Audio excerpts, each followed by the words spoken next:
श्री सिद्धेश्वर देवस्थान संचलित श्री सिद्धेश्वर बालमंदिर प्राथमिक शाळेत श्री सिद्धेश्वर देवस्थान गुणवत्ता अवॉर्ड अभियानांतर्गत शनिवार दिनांक 28 मार्च 2026 रोजी क्रिएटिव्ह इंग्लिश प्रोग्राम 2025-26 उत्साहात संपन्न झाला। क्रिएटिव्ह इंग्लिश प्रोग्रामसाठी प्रमुख पाहुणे म्हणून सिद्धेश्वर प्राथमिक शाळेच्या मुख्याध्यापिका सौ शिल्पा वाले मॅडम व श्री सिद्धेश्वर इंग्लिश मीडियम स्कूलचे सन्माननीय मुख्याध्यापक श्री योगेश राऊत सर उपस्थित होते।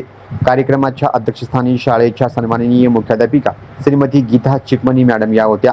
आयोजित प्रदर्शनांतर्गत विद्यार्थ्यांच्या व्हॅकॅब्युलरी गार्डन व ग्रामर मॅस्टरी प्रोजेक्टचे परीक्षण करण्यासाठी सिद्धेश्वर प्रशालेचे इंग्लिश विषयाचे विभाग प्रमुख श्री लक्ष्मण गुरव सर उपस्थित होते। तसेच पालक शिक्षक संघाचे उपाध्यक्ष श्री भीमाशंकर कोनाई सर यांचीही या कार्यक्रमास उपस्थिती होती। या प्रसंगी उपस्थित मान्यवरांच्या हस्ते प्रदर्शनाचे उद्घाटन, प्रतिमा पूजन व दीप प्रज्वलन करण्यात आलं। या प्रदर्शनांतर्गत इयत्ता 1ली ते 7वीच्या विद्यार्थी वॉरियर्स इंग्लिश व्हॅकॅब्युलरी ग्रामर कॉन्सेप्ट्स या संकल्पना गार्डन गेम्स व वर्कबुकच्या माध्यमातून स्पष्ट केल्या। प्रमुख पाहुणे श्री योगेश सर यांनी विद्यार्थ्यांच्या संभाषण कौशल्यांचे व आत्मविश्वासपूर्वक सादरीकरणाचे कौतुक केलं। सौ शिल्पा वाले मॅडम यांनी कार्यक्रमाच्या उत्कृष्ट नियोजनासाठी मुख्याध्यापिका व शिक्षकांचे अभिनंदन केलं।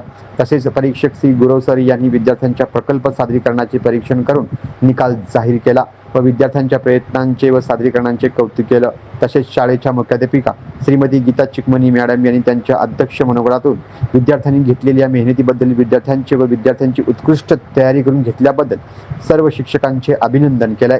मान्यवरांच्या हस्ते यशस्वी विद्यार्थ्यांच्या पारितोषिक देऊन गौरविण्यात आला। या कार्यक्रमाची कौतुकास्पद बाब म्हणजे हा संपूर्ण कार्यक्रम इयत्ता 5वी व 6वीच्या विद्यार्थिनींनी आयोजित केला। कार्यक्रमाचे सूत्रसंचालन सुमध्या बिराजदार, कुमारी वर्षा संगदरी, चिरंजीव अवधूत फावडे व चिरंजीव मनोज अल्लापूर यांनी केलं। प्रमुख पाहुणे व प्रेक्षकांचा परिचय धानेश्वरी स्वामी हिने करून दिला, तर आभार प्रांजल व कुमारी अनघा आरबळे यांनी मानलं।